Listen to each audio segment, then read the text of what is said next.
Hello అండి. అందరికీ నమస్కారం. నేను మీ సరోజినండి. రేపు మార్చి 6 తారీఖు సంకటహర చతుర్దశి అండి. ఆ రోజున ఈ ఎరుపు దీపాలు మందిరంలో పెట్టుకోండి. లేదా మీరు గుడిలో పెట్టండి. తప్పకుండా మాత్రం శ్వేతార్థ గణపతి ఇక్కడ హనుమకొండలో ఉంటదండి మాకు కాజీపేటలో. ఆ గుడిలో పెట్టేదండి మా పాప మాత్రం. ఒక 11 ప్రదర్శనలు లేదా 21 అలా మీకు ఎన్ని ప్రదర్శనలు చేయాలనుకుంటే ఈ దీపాలు పెట్టేసి చక్కగా ప్రదర్శన చేసుకోండి. ఇవి పిండి దీపాలండి. పిండి దీపారాధన అయితే ఎలా చేసుకుంటామో, అందులో కాస్త కుంకుమ వేసుకుంటే అంతే తేడా అండి. ఏమీ లేదు. మీకొక రోజున ఇవి చేసి చూపెట్టమంటే చూపెడతానండి.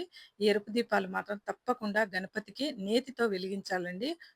నేను తులసి ఒత్తులేసానండి. మీరు ఏ ఒత్తి ఏసినా కూడా 2 ఒత్తులు ఒకటిగా చేయండి. 2 ఒత్తులు ఒకటిగా చేసి వెలిగించి తప్పకుండా ఒక చిన్న బెల్లం ముక్కయితే పెట్టండి. ఊదుపొగ పెట్టి ఎందుకంటే ఊదుబస్తీలు ముట్టించండి. తప్పకుండా కూడా ధూపం చూపెట్టిన తర్వాత నేనేంటంటే న అగరబత్తితో వెలిగిద్దాం అనుకున్నానండి. బాగా మసొచ్చేస్తుందండి దాంతోటి. ఇంక కుదరదు కెమెరాకన్నట్టుగా మళ్ళీ ఏకవత్తి వెలిగించుకొని దాంతో వెలిగించి చూపెడుతున్నానండి. మీరు తర్వాత చక్కగా ఇలా వెలిగించి పసుపు, కుంకుమ వేసి, అక్షింతలు వేసుకొని దీపాన్ని చక్కగా అలంకరించండి. అలంకరించి మీరు మాత్రం తర్వాత నైవేద్యంగా చిన్న బెల్లం ముక్క పెట్టి, మీ కోరికనైతే గణపతికి చెప్పి ఇలా అష్టకం చదువుకోండి. మీకక్కడ గుళ్ళో అక్కర్లేదు.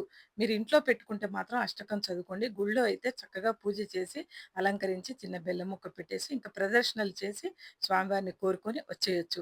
అక్కడ అష్టకం చదవాలని ఏమీ లేదండి. ఇక్కడ ఇంట్లో పెట్టుకున్నప్పుడు మాత్రం తప్పకుండా మీకు గణపతి స్తోత్రాలు ఏది వస్తే అది మాత్రం తప్పకుండా చదవండి. చదువుకునే పిల్లలకు మాత్రం చాలా ముఖ్యమండి. మీకేదైనా ఉద్యోగం కావాలన్నా, ఏ కోరికైనా అండి మనం ఆడవాళ్ళం కూడా పెట్టి 11 వారాలు తప్పకుండా ఈ దీపం పెడితే ఫలితం ఉంటుందండి. ఎక్కడన్నా వినాయకుడి గుడి ఉంటే అక్కడ పెట్టండి మీరు. రేపు మాత్రం తప్పకుండా మొదలెట్టుకోండి. ఏమీ కాదు రేపైతే మంచి రోజండి. రేపు మీరు ఒకటో వారంగా మొదలెట్టుకొని మళ్ళీ 11 వారాలు ఖచ్చితంగా 11 వారాలు వెయిట్ చేయండి. కొబ్బరికాయ మాత్రం ప్రతి వారం కొట్టండి.